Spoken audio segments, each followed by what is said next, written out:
The situation between Russia and Ukraine becomes ever more potentially on a knife edge, ever more as the day grows by. And of course, the only reason Putin is doing this, well, there's two reasons. First of all, Putin is not having a very good time at home at all.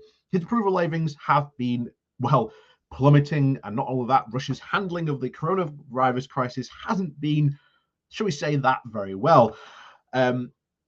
So Putin's in trouble. Putin is in a whole lot of trouble. And of course, what does a strong man do when he is in trouble? Well, he rattles the saber. And like I say, as he took the Crimean Peninsula, he's now looking to go to war with Ukraine as well. And we've covered this before, that now that Putin has the Crimean Peninsula, he very recently, after this, built a bridge to try and help supply Crimea without having to go through Ukraine. Problem is, we've covered this before in the last time we covered this, in that it's actually incredibly hard to get things just like fresh water to Crimea without having to go through Ukraine. So one of the big things that if the Putin does go to war, he will be looking for yet more territory to take from Ukraine. And not only that, but the consequences of this war will be very bad. It will ultimately cause yet more refugee crisis, probably a huge humanitarian and social crisis that we haven't seen in Europe for, well, probably going all the way back to certainly Bosnia or Kosovo. So this is something where we in the West, we have to act, and we can't just stand on the sidelines. And just as Ukraine has been calling, you can't put sanctions on Putin after he goes to war. You need to put them on him now. You need to deter him from doing this. So hopefully that is the message that we'll get through. But this is definitely something that we will have to keep an eye on. This is incredibly worrying, the way that this is indeed developing. We have to hope that this is just, shall we say, a strong man rattling his saber and not actually intending to indeed go to war. But let's go diving into this and find out more about this. But before we do that, please remember to hit that like, share, and subscribe button. And of course, down below, there are links to my Patreon page and a one-off donation link called Buy Me Coffee, where you can, well, buy me coffee. And as always, thank you very much to all those people who do support me that way. So, on with this. This comes from the New European, the title of A War in Ukraine Would Be a War Like No Other. The West Must Act Now.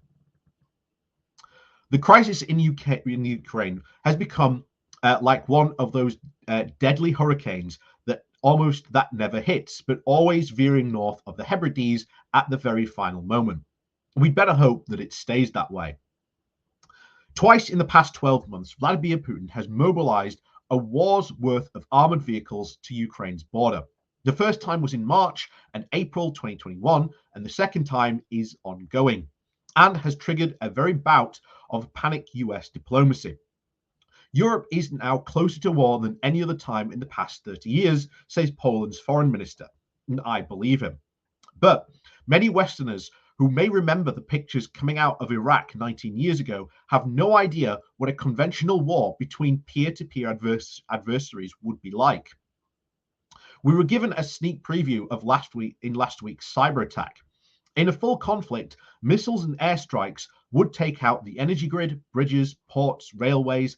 Anti-satellite attacks would destroy the GPS system, together with a comms network of emergency services. The internet, the cell phone networks would go offline. Sudden food shortages, medicine, energy would sow mass panic. And that's even all before the killing actually starts. The conventional forces on the ground and at sea and even in the air would take place. The aim would be to force the Ukrainian government to surrender an exceeding territory in the Crimea and East Ukraine already occupied by Russia, and legitimizing the absorption of at least 42 million people into Moscow's sphere of influence. In response, the USA would likely shut down the Russian banking system, collapse its economy within weeks, and there would be a tsunami of disinformation unleashed by Moscow and its allies aimed at destabilizing our own democracies. So a war between Russia and Ukraine is a prospect we should be trying to avert at all costs. But the question is, how? Russia's central demand is a largely binding guarantee that Ukraine would never be allowed to join NATO. Putin claims that Ukrainians and Russians have always been one people and wants Kiev to rejoin Moscow as part of a soft federation governed by himself. In practice, what Putin cannot abide is a Ukraine en route to democracy. Since its pro-Russian government was overthrown back in 2014, the Ukraine has been struggling to meet the criteria needed to join NATO and trade with the EU. But its political elite in the Western orientated, as are the majority of its people, it is a flawed democracy, but sustainably closer to freedom than Putin's outright dictatorship. To try and de-escalate this crisis, we have to begin with realism. The USA is no longer an unrivaled superpower. The unipolar world of 20 years ago is gone. Not only that, the USA has become the developed world's most fragile democracy. The legitimacy of its federal government and the rule of law is now being called into question by parts of the Republicans and business elites. The Afghan debacle has shown that the USA is in no indeed fit state to impose order. Even in parts of the world, it has spent resources, lives to try and dominate for the past 20 years. For the foreseeable future, there is no US government with a will to fight Russia or even defend Ukraine, nor is there any appetite in Europe among the electorate or the political classes for a war with Russia. Therefore, as long as Russia is ruled by an unstable narcissist prone to historics and diplomacy by tank battalions, there can be no prospect of Ukraine joining NATO. So, while a largely binding guarantee may be impossible, it is obligatory that the Western security elites recognize the reality. NATO's leaders do maintain its defensive alliance, but that cannot be allowed to cancel its open door policy to new members. In a world described above, these two statements cannot coexist. The strength of NATO is that if you attack one member, you attack all. And it's on that basis that the socialists like myself see a valuable piece of the geopolitical architecture. A realistic deterrent to Putin trying to strong-arm tactics on Estonia, Greece, or Poland is a vital institution for maintaining Britain's national security. But you cannot be defensive if you leave open the possibility of advancing military tripwire right up to the borders of Russia.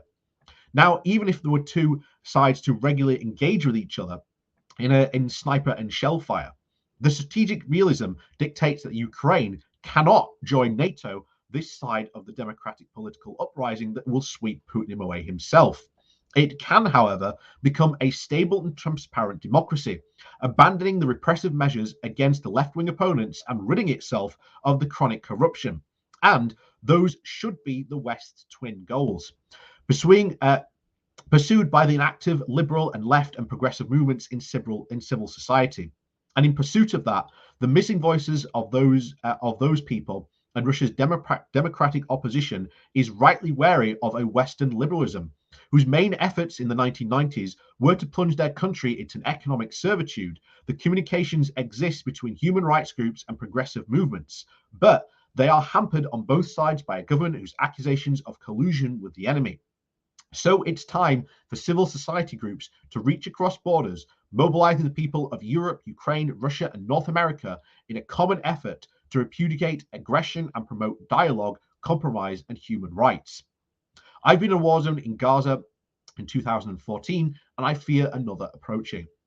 I can assure you that if two modern armies ever go to war in Europe, the human, social, and economic impacts would be devastating. We all have an interest in trying to de-escalate this crisis. So I do agree with a lot of these points, but here's the thing: you can't really back down. We've seen what happened, of course, this during the 1930s. The more you appease people like Putin, the more they start to take more and more and ask for more and more. And well, again, we know where that ended up last time. So you do have to have a point where you have to go, no, enough is enough. Yes, I am for open dialogue and talking, and I think that there needs to be definitely civil society groups do need to reach across the borders and start to promote liberalism, open talks, and especially promote more democracy in these countries. These would be a very good movements for us to do.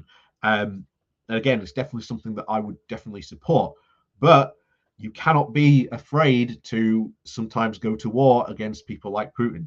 As much as, again, I would not want war to break out, sometimes war has to be the necessary option. And believe it, I am a firm believer that war should be the last resort of all things. So, as always, thank you very much for watching. Please do remember to hit that like, share, and subscribe button. And of course, down below, there are links to my Patreon page and a one-off donation link called Buy Me Coffee, where you can, well, buy me coffee. And as always, thank you very much for watching, and we'll see you all next time.